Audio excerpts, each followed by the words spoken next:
She was cast out for her shame, yet found kindness in the most unlikely place. A stranger's cabin in the high mountains. Snow drifted down in slow, deliberate sheets over Dry Willow, New Mexico, each flake catching a glint of pale sun before vanishing into the ice-hard ground. The town lay muted. No saloon laughter, no blacksmith's hammer. Only the long groan of wagon axles and the hollow slap of boots on frozen boards. Clara May walked behind her father, though behind was too soft a word. Ezekiel May's stride was a pace ahead, as if their bond had been cut long before this walk. Her faded blue Sunday dress clung limp against her frame, the fabric frayed at the cuffs. A thin shawl trembled over her shoulders. She gripped the worn leather strap of her satchel, its weight a reminder that everything she owned now fit inside. Beyond the last hitching post stood Harlan Crow. Broad as the ridge pines, he sat astride a dark bay that tossed its head against the wind. His wolf fur coat hung heavy, the hood thrown back to reveal a face weathered by years of sun and storm, jaw shadowed, eyes black and unreadable. He didn't tip his hat. He didn't speak. He simply watched. Ezekiel didn't slow. He thrust the mule's rope into Harlan's gloved hand, muttered something the wind stole, and turned toward the saloon without a backward glance at his daughter. Clara stood in the brittle morning light, breath curling like smoke from a dying fire. The pounding in her chest wasn't from fear alone. It was something heavier, a weight she couldn't name. Without a word, Harlan flicked his wrist toward the white horizon and turned his horse, certain she would follow. From his spot by the blacksmith stove, Jonas Pike, one of the few who'd braved the cold to watch, would tell it later. She didn't look like a girl being taken. She looked like someone already buried, just walking to the grave they'd chosen for her. The trail leading away from Dry Willow didn't so much wind as it clawed upward. A frozen snake cut through pine and granite. By late morning, the sun had lifted, but its warmth never reached this high. Clara May's boots, city leather, thin-soled, meant for Sunday walks, not mountain trails, were already soaked through. Each step left a dark imprint that filled instantly with melting snow. Harlan Crow didn't speak. He rode ahead, the bay's breath rising in heavy plumes, leather creaking under his weight. His rifle was slung across his back, and the silver loop of a lasso swayed at his saddle horn. Every now and then, he'd glance over his shoulder, not at her, but past her, as if checking the trail for something she couldn't see. They passed through a narrow cut in the rock, where the wind screamed like a train whistle. Clara's satchel banged against her hip, and the cold seemed to dig under her skin like claws. She wanted to ask where they were going, but pride kept her mouth shut.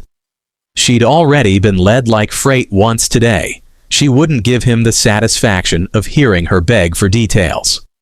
A crow lifted from a snow-laden branch, black wings cutting across the pale sky. Harlan's eyes tracked it until it vanished over the ridge. Then, without turning, his voice came low, like a boot scraping gravel. "You walkin' 'cause you like it, or 'cause you're too proud to ask for a lift?" The words startled her. The sound of them in the white silence felt almost dangerous. She didn't answer at first, and he didn't push her to. But the question worked under her skin. She hated the idea of riding behind him, pressed to a man she didn't know. And yet, the slope ahead was getting steeper, the air thinner, her legs burned. "I'll manage," she said finally, her voice sharper than she intended. "Suit yourself," he replied, a shrug in his tone. And just like that, the space between them filled with quiet again. The trail bent sharply, revealing the first view of the high valley, a stretch of frozen meadow rimmed by dark timber, and beyond that, mountains layered one behind the other until the sky swallowed them. The beauty was so sudden, so stark, that Clara forgot to breathe for a moment. It wasn't gentle beauty. It was the kind that could kill you if you didn't respect it. They were halfway across the valley when she spotted movement on the far slope. 3 riders, tiny against the snow, moving parallel to them. Her pulse jumped. Harlan saw them too. His shoulders tensed, and he slowed the bay until she was walking beside him. "Trouble?" she asked, her breath showing white. "Not yet," he said. His eyes never left the riders. But a man learns to count the things that could turn into it. It was the first hint she'd had that maybe this wasn't just a simple ride to a cabin. Maybe the mountains held their own politics, their own dangers. They reached the far tree line, the shadows closing over them like the flap of a tent. The snow was deeper here, muffling every sound but the groan of branches under their icy burden. Harlan swung down from the saddle without a word, then untied a length of rope from his pack. In a few minutes, he'd hitched the mule to the back of the bay's saddle and handed Clara a pair of rough wool mittens. "Put 'em on before your fingers turn black," he said. She wanted to refuse out of sheer spite, but the truth was her hands were already numb. She slid them on without comment, the wool scratchy but blessedly warm. They pressed on until the trail narrowed between 2 great slabs of rock. Here, the air smelled different, smoky, with an undercurrent of something sweet. Clara's stomach gave a small, humiliating twist. She hadn't eaten since dawn. As the gap widened again, she saw the source, a small clearing with a low timber cabin set back against the trees. Smoke curled from a stone chimney, and a pair of snowshoes leaned against the wall. Near the door, a woman was splitting wood. She was tall, her braid thick and black, falling almost to her waist. Her coat was stitched with red and ochre patterns, the style of the Red Hawk people. She looked up as they approached, her dark eyes narrowing. "You bring her here?" the woman asked in a voice like cold water over stone. "She's stayin'," Harlan said. The woman's gaze flicked over Clara, her wet dress, her raw cheeks, the way she tried to stand straighter under the scrutiny. "You sure about that, Crow? Snow's deep this year, cabin small." "I'm sure." The woman set the axe into the block with a solid thunk. Then she pulls her weight, or she's gone. Before Clara could decide whether to bristle or bite her tongue, Harlan turned to her. "Clara May, this is Lydia Crow, my sister." It was a small shock, though she didn't know why. The two of them had the same unblinking way of looking at a person, the same economy of words. Still, there was something sharper in Lydia's gaze, like she was measuring Clara against a standard she hadn't yet earned. Inside the cabin, the air was thick with wood smoke and the faint scent of dried sage. Furs covered the walls in places, blocking drafts. A rough-hewn table stood in the center, set with a pot of something steaming.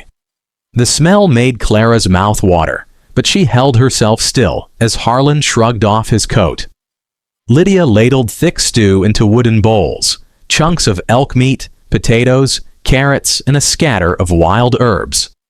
She set one in front of Clara with a flat look that said, "Eat it, but don't think it means I trust you." They ate in silence, the only sound the scrape of spoons and the pop of resin in the fire. Outside, the wind shifted, rattling the shutters. Lydia glanced toward the sound, her jaw tightening. "You expectin' someone?" Clara asked before she could stop herself. Lydia's eyes slid to Harlan. "Not expectin'. But there's been sign on. The South Ridge. 3 riders. Been shadowing this side for 2 days now." Harlan met his sister's look. "We saw 'em." The air in the cabin thickened. Clara felt it press on her like another layer of cold, and in that moment, she understood. Whatever she'd been brought into, it wasn't just about shelter. It was about survival, and survival here meant watching every shadow. Harlan set his empty bowl down, his expression unreadable. "We'll take watch tonight. You get some rest, Lydia." "I'll rest when the ridge is clear," she said, standing to toss another log on the fire. Sparks leapt upward, lighting her face for just a heartbeat before the shadows swallowed it again. Clara sat back, the stew heavy in her stomach, her mind turning over the image of those 3 distant riders. In Dry Willow, trouble usually came loud. Gunshots, shouting, boots pounding the boards. Up here, it came quiet. And that somehow was worse. The wind rose with the dark, curling around the cabin like a living thing, pressing its cold fingers into the seams of the timber walls. Inside, the fire painted everything in shades of gold and ember red, throwing shadows that swayed like slow dancers against the firs. Clara sat at the rough-hewn table, tracing the rim of her empty bowl. Her hands had stopped shaking, but her thoughts hadn't slowed. Every glance from Lydia felt like a weight on her shoulders, measuring, judging. Harlan moved about the room with a quiet efficiency, checking the shutters, laying out a rifle on the mantel, glancing toward the window as if the night itself might try the latch. She'd grown up hearing about men like Harlan Crow, the kind who vanished into the Sierra Blanca mountains and returned with pelts from as far north as Laramie, or tales from the Santa Fe Trail. Men who'd seen the red rocks of Monument Valley at dawn, the flat-topped buttes of the Llano Estacado, the treacherous water crossings on the Chisholm Trail. The kind of men her father had once called useful savages when they brought him pelts or ore samples, then called drifters when they lingered too long. Harlan didn't feel like either. He didn't seem to drift. He seemed rooted, like the mountains themselves had claimed him. Lydia set her cup down with a solid clink. "You keep looking at him like you're trying to read a wanted poster," she said without warmth. Clara's cheeks flared hot in the firelight. "I'm just trying to understand why I'm here." "Because Ezekiel May put you here," Lydia said flatly. "And Harlan doesn't turn away a debt." It was the first time someone had said her father's name in this cabin, and it hit like a hammer. She opened her mouth to speak, but a sudden noise snapped all 3 heads toward the window. It wasn't the wind. It was sharper, wood splitting under weight. Harlan was already moving, rifle in hand, boots whispering over the plank floor. He eased the door open just enough to slip out, the cold swallowing him. Lydia's hand went to the knife on her belt, the blade catching firelight. Clara moved toward the window, but Lydia's voice stopped her. "Stay put." She froze, watching shadows stretch across the snow outside. Harlan's figure ghosted between them, then disappeared behind the shed. For a long minute, nothing. Only the hiss of the wind through the pines. Then a low whistle, 2 short notes, 1 long. Lydia stiffened. "That's not his signal," she said under her breath. The door burst open, wind and snow rushing in with Harlan, but he wasn't alone. He dragged a man in with him, half-conscious, coat torn, blood speckling the snow on his shoulders. The man's face was gaunt, eyes sunken, a frostbite blush on his cheeks. Clara's breath caught. She knew that face. Elijah? At the sound of his name, the man blinked, squinting toward her. "Clara!" His voice was ragged, more breath than sound. Lydia shot her a sharp look. "You know him?" "He's—" Clara stopped herself, the words tangling. "He's from Dry Willow, a ranch hand, worked the triple spur spread outside town." Harlan lowered the man into a chair near the fire, tearing away the frozen scarf from his neck.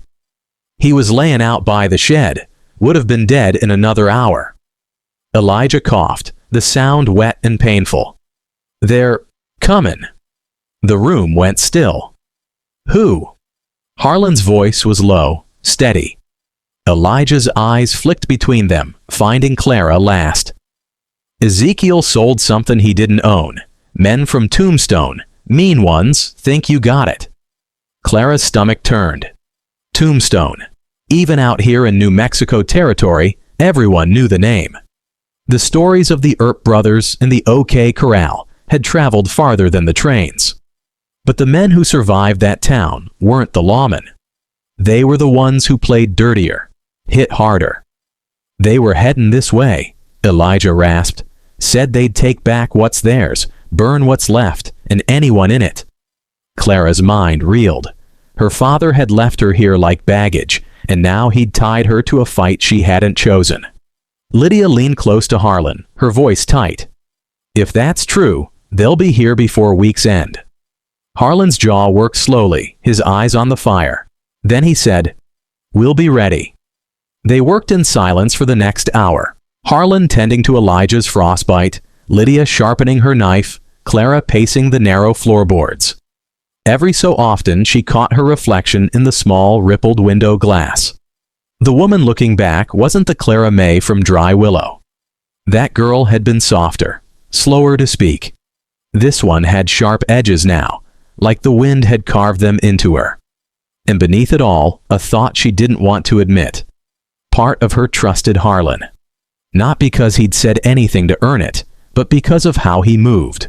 Deliberate, without waste, without fear. The same way men spoke about riding through Apache Pass or crossing the Rio Grande during flood season. You didn't do it unless you knew the land could kill you. Later, after Elijah had fallen into a shallow sleep, Lydia sat at the table, mending a tear in her coat. She didn't look up when she spoke. "You know what happens if you stay here, don't you?" Clara hesitated. "They'll come." "They'll come," Lydia repeated, "and Harlan will stand in that yard with that rifle like he always does. And maybe he'll live through it. Maybe you will too. But the mountains don't care who's right or wrong. They'll bury you the same." The bluntness of it was almost a kindness. Clara nodded, her throat tight. "And if I run?" Lydia's eyes lifted, dark and steady. "Then you'll be looking over your shoulder from here to the border." Outside, the wind shifted again, carrying with it the distant crack of something. Splitting, wood or ice, too far to tell. Harlan looked up from the hearth, meeting Clara's eyes for the first time all night. "You got anyone in this territory who'd take you in?" he asked. The question hit harder than it should have. She thought of the houses in Dry Willow, the faces that turned away when she walked by, the church doors that had closed to her. The answer was simple. No. He nodded, as if that confirmed something he already knew. Then you're here. And if you're here, you fight." The words weren't loud, but they landed like a brand on her skin. That night, Clara lay awake on the cot against the far wall, the fire's glow fading into red coals. She could hear the wind in the eaves, the occasional pop of settling timber. Somewhere outside, an owl called once, twice, then fell silent. She thought of Tombstone, of men with cold eyes and quicker guns, of the way trouble didn't need to find you if someone had already given it your name. She thought of her father's hand on her arm, dragging her from her room without a word. She thought of Harlan Crow, moving like a man who'd already measured every danger and accepted it anyway. And she thought of something else, something that hadn't made sense until now. When Harlan had led her up the trail earlier that day, she'd caught a glimpse of a carving on his saddle horn. She'd recognized it. A hawk with wings spread, the mark of the Red Hawk people.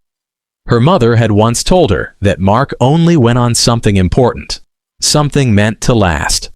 Now, in the quiet, she realized what it meant. Harlan hadn't just been born into Red Hawk blood. He'd been marked as one of their defenders.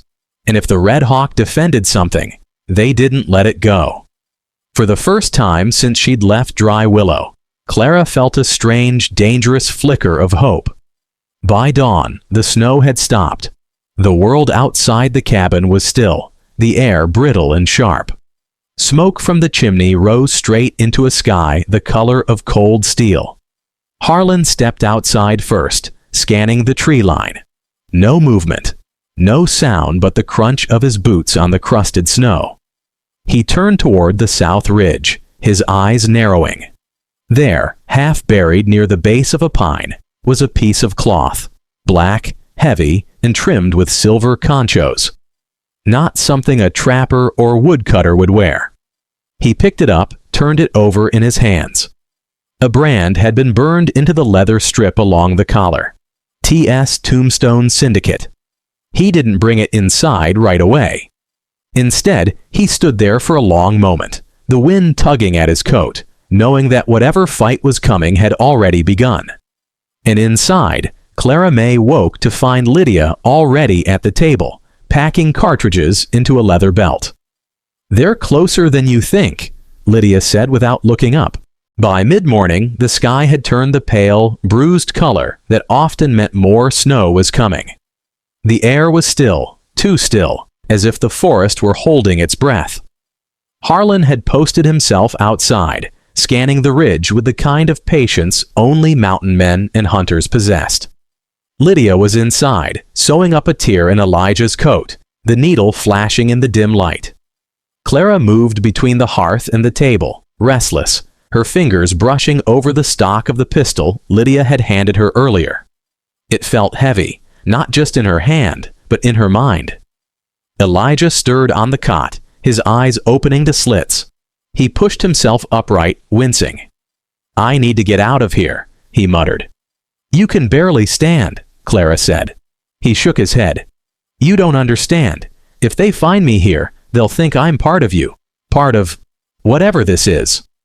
From outside came Harlan's voice, sharp and cutting through the cold. "We got company." Lydia was already at the window, pulling the curtain back just enough to see. Clara joined her and froze. 3 riders had come into the clearing, their horses steaming in the cold. 2 men in dusters, collars up, faces shadowed under black hats. Between them, a third figure, shorter, slighter, wearing a coat patched with mismatched leather and wool. Even from here, Clara could see the way the third rider's hands were tied to the saddle horn. Harlan walked toward them, rifle in hand but pointed down. The lead rider spoke, his voice carrying in the stillness. "We're not here for you, Crow. We're here for what you've got." "You'll have to be clearer," Harlan replied, steady as stone. "The man you picked up last night, he's ours." Inside, Elijah swore under his breath. Clara's head snapped toward him. "You know them?" His silence was answer enough. The argument began before Harlan could even step inside. Lydia wanted to turn Elijah over, her voice cold and pragmatic. "One man for the safety of 3. It's simple math." Clara was shocked. "You just hand him to them? You don't even know what they'll do." "I do," Lydia said flatly. "And that's why we should let them." Harlan shut the door against the wind and leaned the rifle by the frame. "They're not here for justice. They're here to make a point." "That's his point to carry," Lydia shot back. "Not ours." Elijah's breathing was ragged now, his hands twisting in his lap. "They'll kill me slow. You don't know these men. They're syndicate muscle. They'll—" He stopped himself, the rest of the sentence collapsing into silence. Clara turned to him, her voice trembling but fierce. "Then tell us why they want you so badly." For a moment, he just stared into the fire, the light catching on the frost-burned edges of his face. Then, "I stole from them. Not money, not silver, a ledger, names, deals, every bribe from here to Tucson. I was going to sell it to buy my way out of this territory." The words hung in the air like smoke. Harlan's jaw tightened. "And where's this ledger now?" "I hid it," Elijah said. "Not far." Lydia threw her hands up.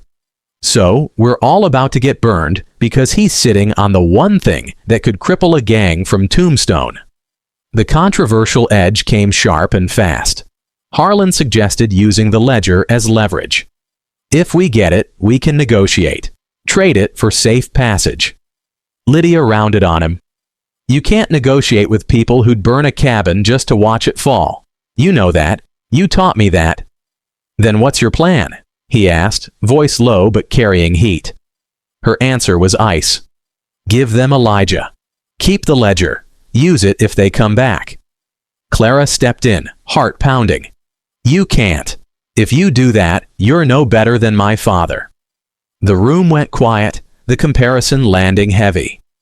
Harlan looked at her for a long moment, then looked away. Lydia's lips pressed into a thin line. Outside, the riders waited, their horses stamping in the snow. One of them called toward the cabin. "Time's short, Crow." Elijah's voice broke, desperation rising. "Please, don't let them take me." And then, unexpectedly, Lydia's gaze softened, not with pity, but with something closer to recognition. She knew what it was to be hunted. She'd worn those same eyes once, long before this cabin was built, but she covered it quickly, the softness replaced with steel. Harlan stepped outside, closing the door behind him. Clara moved to the window, watching as he faced the riders. "You'll get your man," he said, his voice carrying steady over the snow. "But not today. You come back tomorrow, alone. You want him, you bring something worth my trouble." The lead rider laughed, the sound brittle. "And if we just take him now?" Harlan's answer was calm, almost polite. "You could try, but the last man who came up this ridge without an invite is still here. You want to see where?" Something passed between them. Calculation, maybe respect, maybe just caution. The lead rider gave a short nod, pulled on his reins, and the three of them wheeled their horses back toward the trees. When Harlan came back in, the cabin felt smaller. The fire's heat seemed to press on all of them. Clara couldn't hold it in anymore. "You told them you'd give him up." "I told them to come back," Harlan said. "That's the same thing," she shot back. "That's time." The argument spilled over after that. Lydia accused Harlan of risking their lives for a stranger. Clara accused Lydia of abandoning her own principles. Elijah sat silent now, his shoulders hunched as if he could make himself smaller, invisible. Harlan ended it with a single sentence. "At dawn, we find the ledger." No one spoke for the rest of the night. Clara lay awake, mind a mess of jagged thoughts. She hated that part of her agreed with Lydia. Turning Elijah over would be cleaner, safer. But another part, a louder part, remembered what it felt like to be handed over like property. To have someone decide you weren't worth the trouble of saving. And now she saw it in Harlan too. Conflict, the kind that stripped a man down to what he truly believed. He'd always been a creature of survival, but there was something else in him now, something less certain. Maybe the fight wasn't just about who lived, but about who they became when the fighting was over. Outside, the wind shifted again, bringing with it a faint sound, hoofbeats. Fainter than before, but moving away from the ridge. She wondered if they were just retreating, or circling back. By morning, the decision still hung in the air, like smoke that wouldn't clear. Elijah looked worse, the strain of waiting grinding him down. Lydia's movements were clipped, efficient, every gesture a little too sharp. Harlan was already saddling the bay when Clara stepped outside, the snow crunching under her boots. "You're really going after it?" she asked. "Yes." "And if you find it?" His eyes met hers, unreadable. "Then we decide if we're keeping a man alive, or keeping ourselves alive." The words cut sharper than the wind. Clara realized then that there might be no choice that let them keep both. The air on the ridge before sunrise felt like it had been poured from ice. Every breath came sharp, steaming in the gray pre-dawn light. The snow had settled in the night, smoothing over the prints from yesterday until the world outside the cabin looked untouched, pure, if you didn't know what walked these hills. Harlan Crow stood at the edge of the tree line, his bay shifting under him. Lydia was on foot, her snowshoes strapped tight, her bow slung over her back in the way of her people. Clara trailed behind them, wrapped in a coat too big for her, one of Harlan's, and carrying a small pack of supplies. Elijah was still inside the cabin, under orders to stay put, though the look in his eyes had said he didn't trust them to return.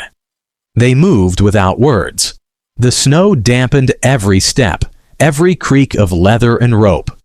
A magpie called once from somewhere deep in the pines, then went silent, as if the forest itself knew what they were after.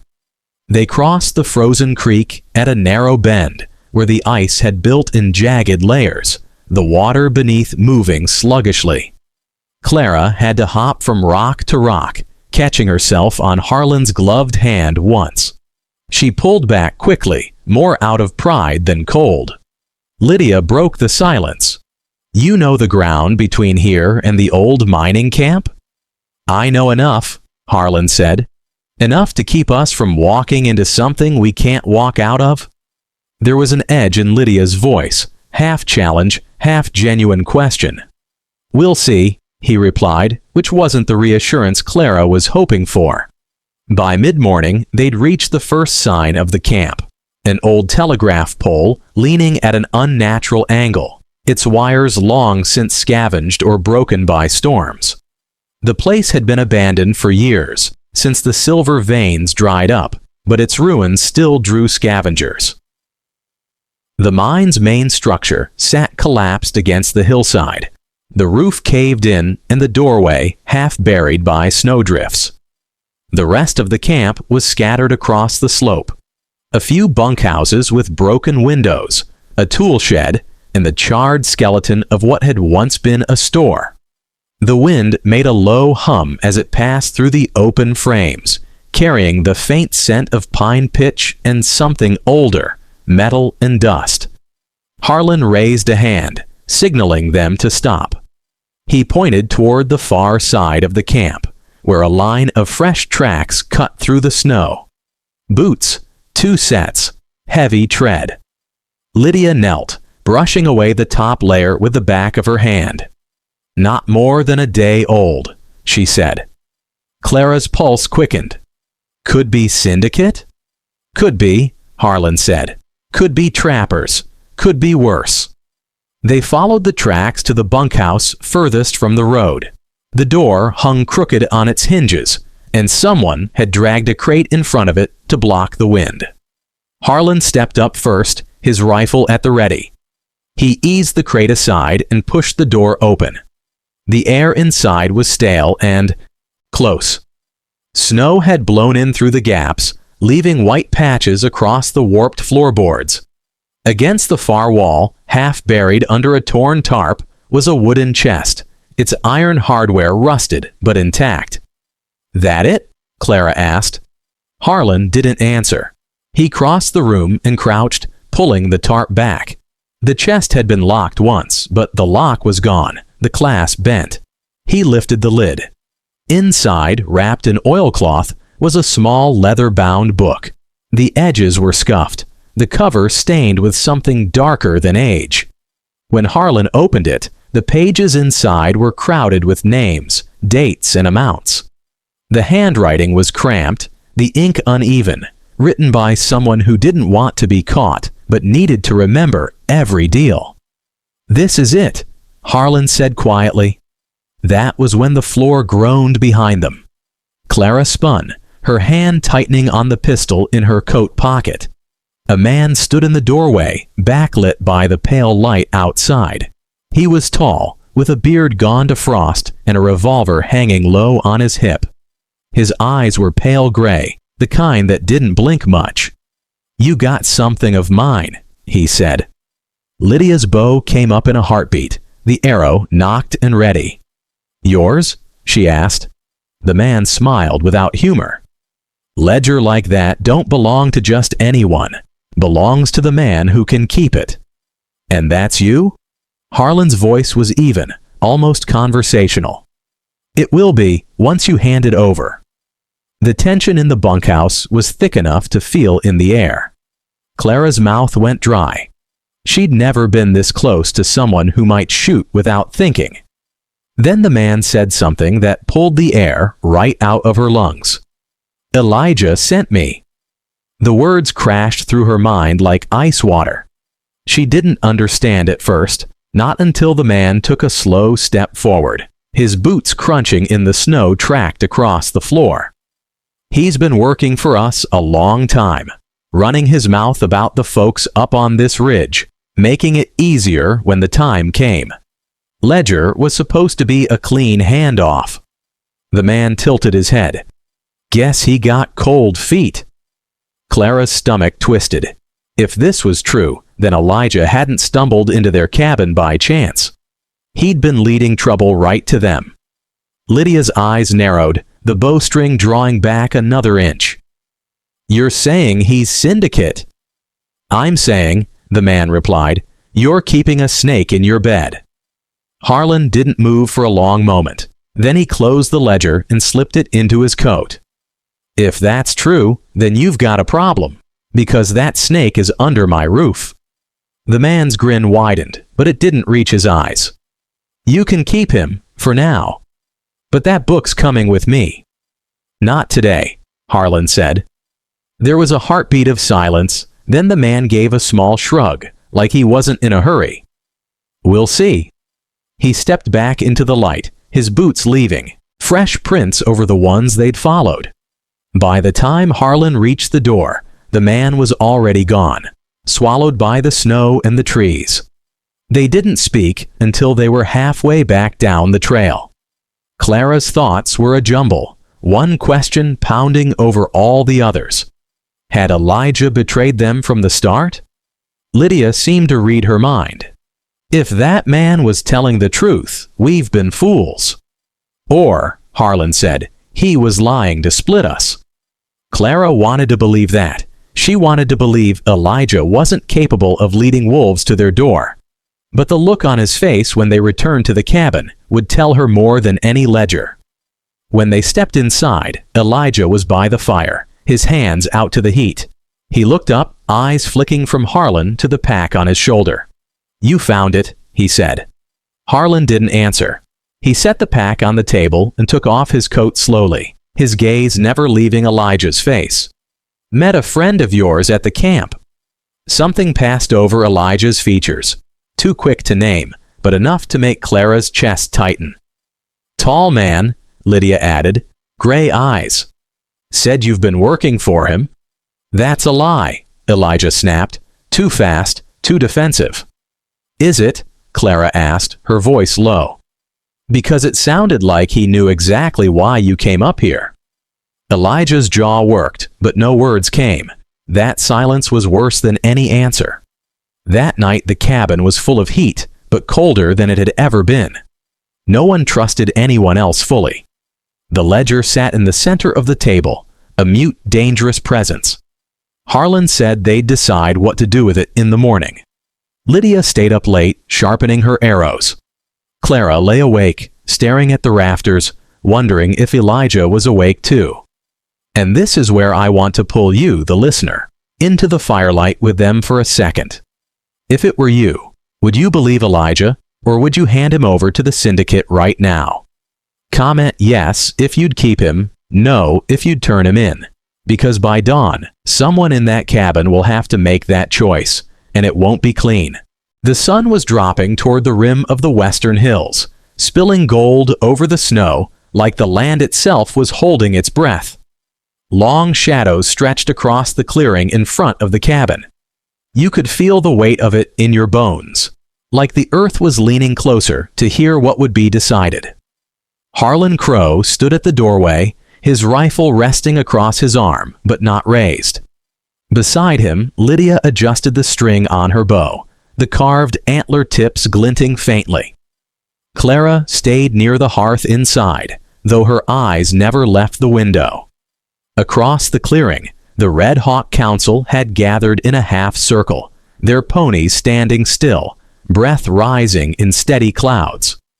Elder Tyanita was at the center, the winter talisman at his neck swinging gently in the breeze. Behind them, the young warriors held their wing fan staves, the feathers trembling with the wind, like they were already carrying news to the spirits. But they were not alone. From the South Trail came the syndicate riders. 6 of them, black coats buttoned tight, faces half hidden behind scarves. The lead man was the one they'd met in the mining camp, gray-eyed and cold as frostbite. His revolver was low on his hip, hand resting close but not yet drawn.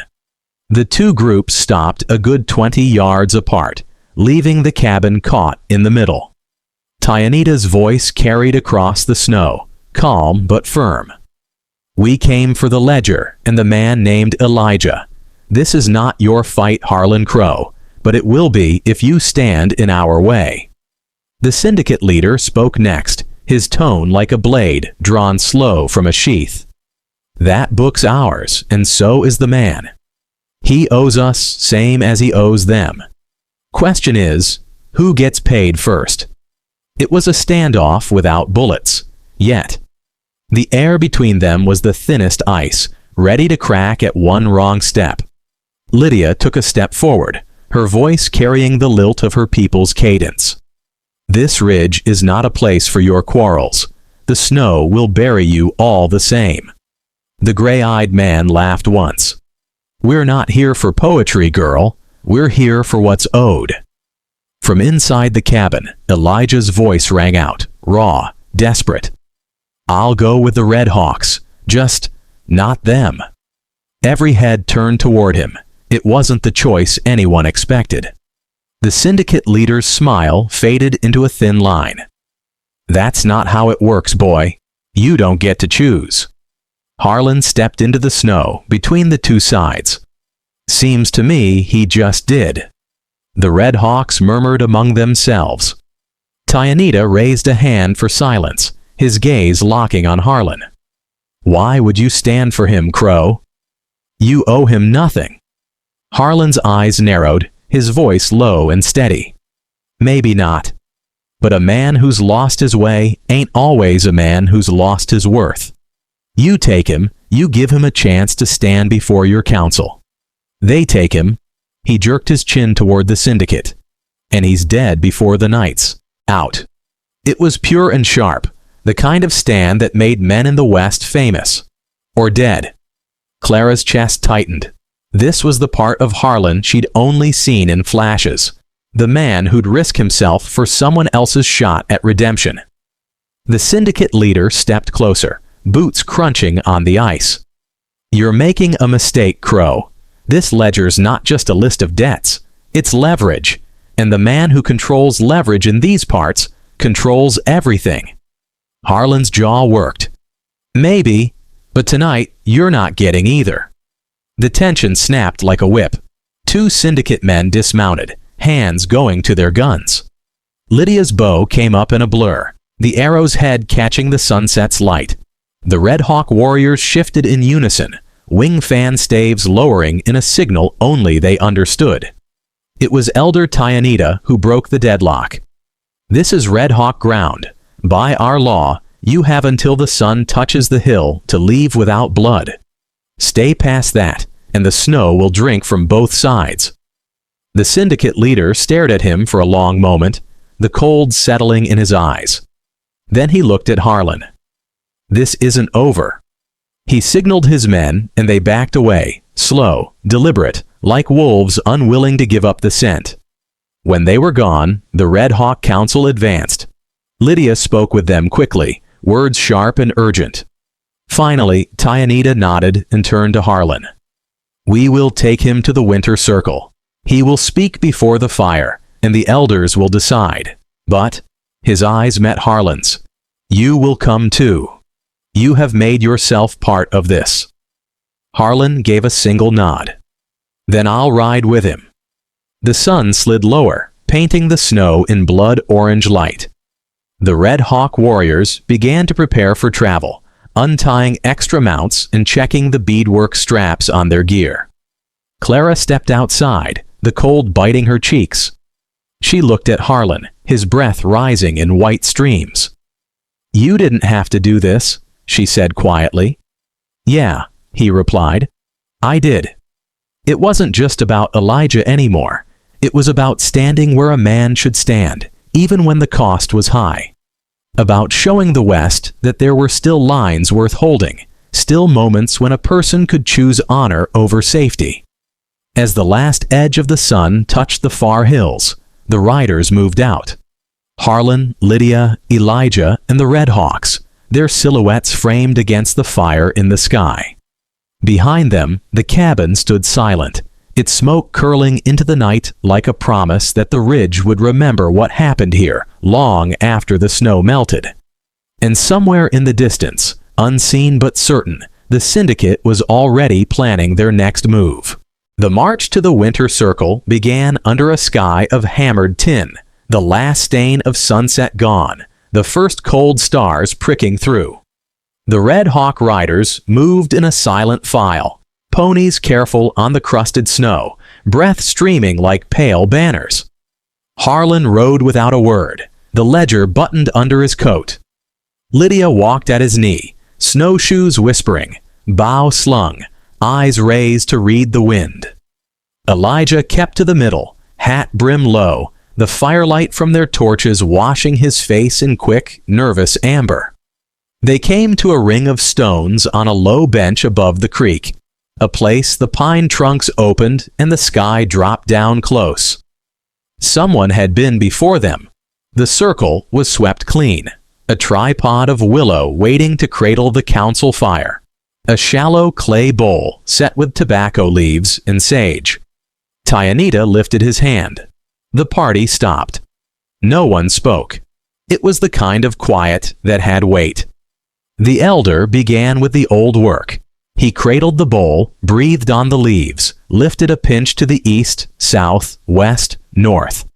Lydia's voice translated in a murmur that did not break the stillness.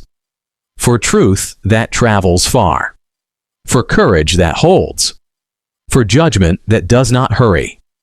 For memory that keeps a people from losing itself. When Tyanita dropped the tobacco into the coals and the sage went up in a thin white thread, the circle seemed to pull tight. The fire was born small, coaxed by a boy whose hands were sure. It took and climbed, and soon the pale birch smoke laid soft over the ring. Elders settled on robes. Younger warriors planted their wing fan staves like slender trees. At Tyanita's nod, a woman brought out the story stick, a length of smooth ash etched with spirals and feather cuts, polished by years of palms. When you held it, you spoke. When you did not, you kept still. The stick passed first to Tyanita. His voice was low, the words paced like hoofbeats. A ledger taken. A winter robbed by bad whiskey traded for good meat. Traps sprung on lines that had fed old and young. He named none of the white men, only what had been done. The stick moved to Lydia, and she stood straight, translating the shape of the wound into the language of the ridge. Stores light as bones. A grandmother who'd stretch stew with water until it tasted like tears. A boy who'd sold his mother's beadwork for flour that had weevils in it. When she sat, her jaw worked once and then went still. Elijah looked like a man reading a sentence before anyone spoke it. When the stick came to him, his fingers hovered, then closed. He did not lift his eyes. "I did what I did to see another spring," he said, voice frayed. "I carried messages through the high pass. I guided men I should have turned away. I told myself I was just a shadow between bad men and worse weather." He swallowed. "Syndicate taught me to count. I counted the blankets they gave, the sacks of beans. I didn't count the mouths that went hungry because of what I brought to the inn. Wrong door." He looked up then, quick and naked. "I stole that ledger to quit them. I brought it here to try and buy back the part of me I sold too cheap." He set the stick down like it had grown hot. It came to Harlan, and he took it without ceremony. "Ledger's a map," he said, voice a gravel road, plain, hard. "You burn a map, and men wander blind. Maybe they fall into a ravine. Maybe they fall on you." His gaze flicked to Tyanita, then to the fire. "You keep it, and you got a compass that points at the wolves, but a compass can cut your hand if you don't respect the needle." He let the stick go. It made a small sound on the packed snow, like a bone. For a beat, there was only the hush of the creek under ice and the pop of the fire.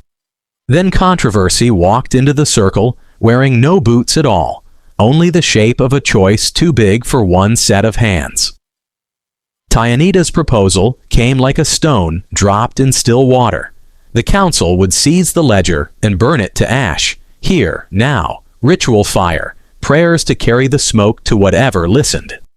In exchange, the Red Hawks would take Elijah under their law, not hand him to the syndicate, not give him to hangmen with no faces, but to elders with names. Judgment by the winter circle. Protection for the ridge from a war of paper. The stir that ran through the gathered men was not loud, but it carried weight enough to tilt the air.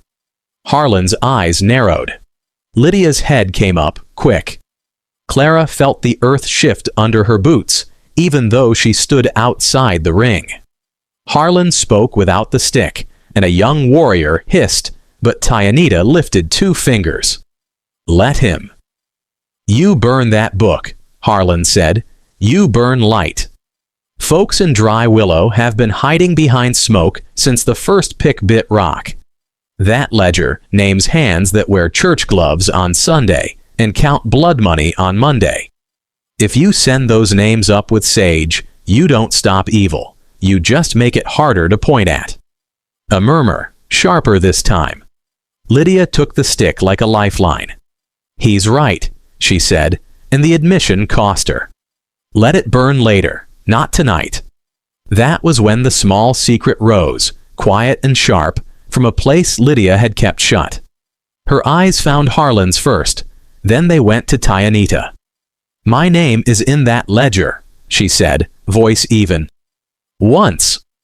You could feel the circle draw breath as one body. Even the fire leaned closer. I traded powder, a barrel, for medicine 3 winters past. Red cough took children. The trading post kept the bark tonic too dear. I made a bargain I shouldn't have made. She didn't blink. I took from wolves to feed lambs. Harlan's jaw worked, a muscle flicking. Clara's chest pinched, pain and something like pride twisted together. Tyanita's face didn't change, but his hand closed over the story stick until the skin across his knuckles went white. The controversy deepened. Burn the ledger, and Lydia's sin went soft, unnamed, dissolved into a lesson told in winter whispers. Keep it, and her name would live in ink where hard men could point, where the syndicate could press. A sister's medicine against a people's leverage.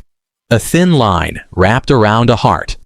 A younger warrior spoke from the edge, bold with the fire of being unscarred.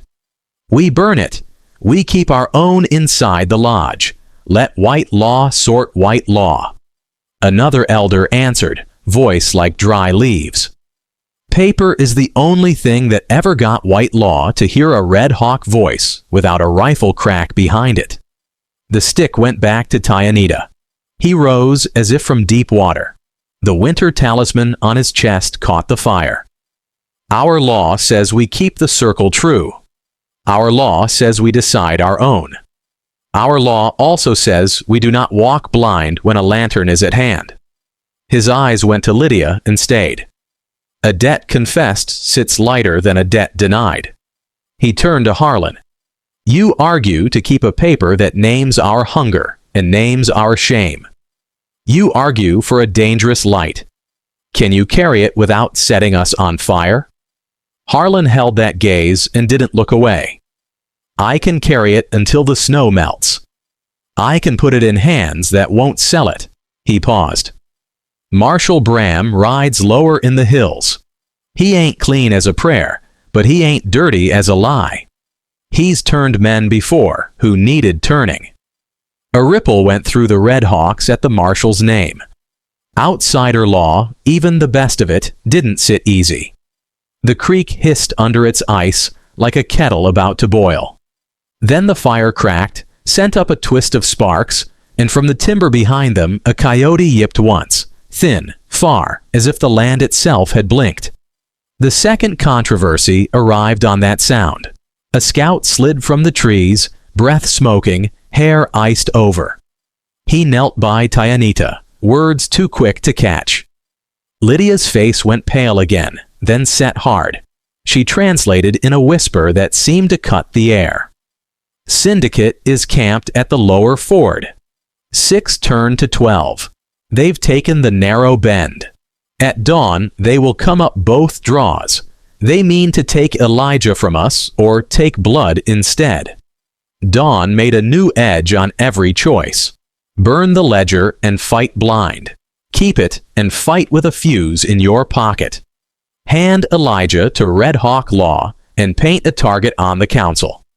Hand him to Syndicate and kill a piece of yourself you might never get back. Harlan breathed once, slow, like a man lowering into icy water. We split the dangers clean, he said. Elijah goes to your law. The ledger goes to mine. I walk it down to Bram before the frost lifts. He files what needs filing. Names lose their shadows. Clara stepped forward without meaning to. The ring tightened, but Tyanita didn't lift a hand to stop her. She didn't take the stick. Her words were small. They cracked like ice.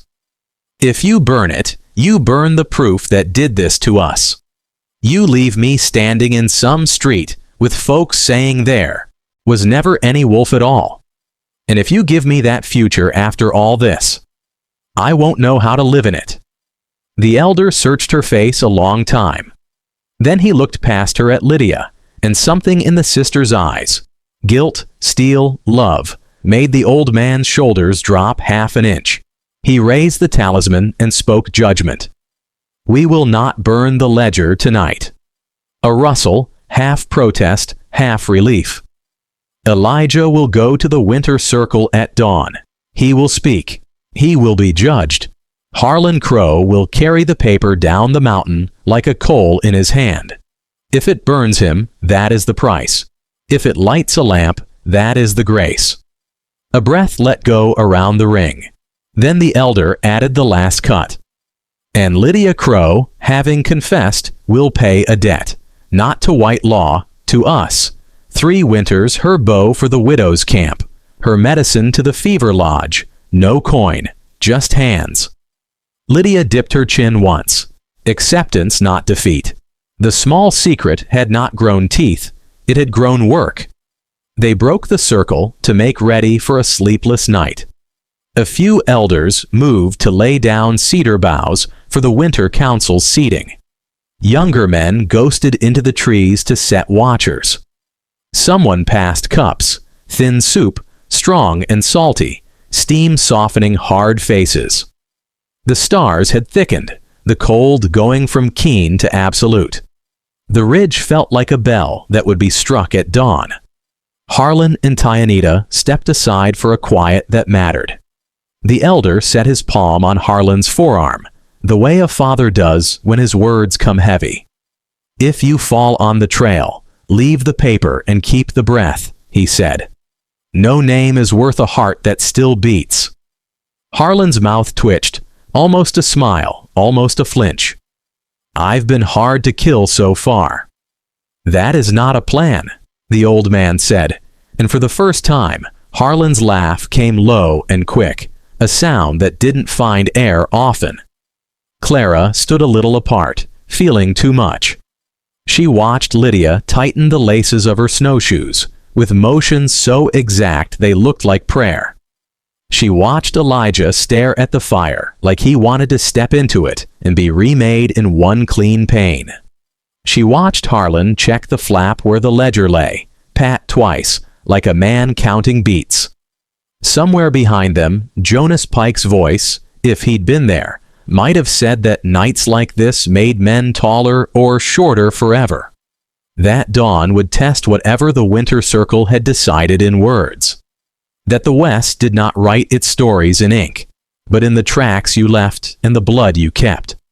The drums began again just before midnight. Low, not war, not celebration, something older, meant to keep fear from breeding in the dark. The Red Hawk women came with bundles of willow bark and peppermint. They brewed a bitter drink for the watchers. Lydia handed Clara a cup, their fingers touching, a bridge built on a confession and an answer that had not come cheap.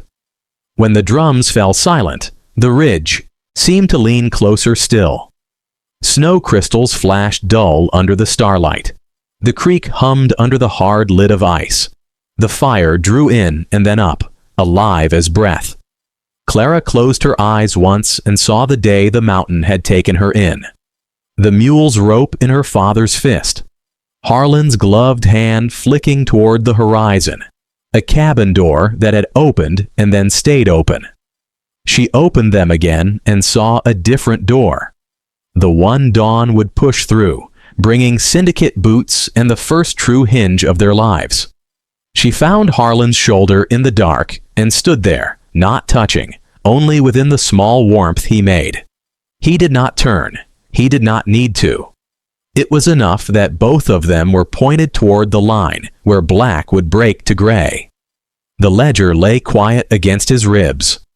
Elijah's breath sawed softly, a saw that had dull teeth and would not quit. Lydia's shadow stretched long across the snow, wing fan staff upright, a sentinel cut out of night. When the coyote called again, far off and thin, no one mistook it for omen. They only took it as time. Dawn would be a blade. The circle had chosen where to place the edge. Now they would see who bled, and for what. Morning didn't come all at once. It slid in slow, like a man pulling his coat tighter against the cold. The dark turned to a dusty blue, then to that pale silver light that makes every track in the snow look fresh again. The ridge was still, the Red Hawk camp quiet, except for the soft crackle of their fire. Harlan Crow stood near the edge of the circle, the ledger tucked safe inside his coat. His breath came out in white clouds, gone before they reached the height of his hat brim. Off in the distance, the mountains stood like old stone guardians, sharp and jagged against the waking sky. This was the kind of morning a man knew things could change. Elijah sat close to the fire, his blanket pulled tight, eyes on the frost gathering along its edges. His jaw was set, not stubborn, just ready. Lydia stood a few steps away, bow slung across her back, her face carved clean by the cold. She'd been through her own reckoning last night, and you could see in her eyes she'd come out of it harder, but somehow steadier. The Red Hawks gathered in their winter circle, elders wrapped in buffalo hides, warriors with braids tied in red yarn. Women carried bowls of hot fry bread and coffee so strong it could wake the dead. Even in the middle of trouble, they shared what they had. That's just how they were. Elder Tyanita stepped forward, his voice deep and slow, like the river under ice. Lydia translated for those who didn't know the tongue. Elijah would tell his side. Then the council would speak. And whatever they decided, that would be the end of it. Elijah stood, took the story stick in his hands, and told everything. No excuses, no lies, just plain truth, the kind that strips a man down to the bone. When he set the stick back down, it looked heavier than when he picked it up. Harlan spoke next. "Sometimes," he said, voice low but steady, "a man doesn't get to pick between right and wrong. Just between what he can live with and what'll eat him alive. That's all we've done here." The elders listened. The fire popped. Somewhere in the trees, a crow called once. The judgment came simple. Elijah would work 3 winters for the Red Hawks, same as Lydia. If he left early, they'd bring him back, not out of spite, but because keeping your word is the only way a man keeps himself. No one cheered, no one wept, they just nodded. Out here, that's how you knew it mattered. Clara found Harlan while he was strapping on his rifle for the ride down to Bram. "Come back breathing," she told him. "That's the plan," he said, but they both knew plans don't always stick. By the time he rode out, the sun had cleared the ridge, turning the snow gold. Behind him, the cabin and the camp held their warmth. Ahead, the valley waited, quiet but not safe. 3 life lessons from the story. Out here, you don't always get a clean choice. Sometimes it's not right or wrong. It's just what you can sleep with at night. Owning up can hurt, but it's the first step to fixing what you broke. Lydia's confession didn't end her. It gave her a road back. Truth's like fire. Hold it right and it'll guide you. Hold it wrong and it'll burn you to ash. The ledger was both a weapon and a lifeline. In the right hands, it could save lives. 2 lines to sit with. A man doesn't always get to choose right, just the choice he can live with. A debt spoken weighs less than a debt carried in silence.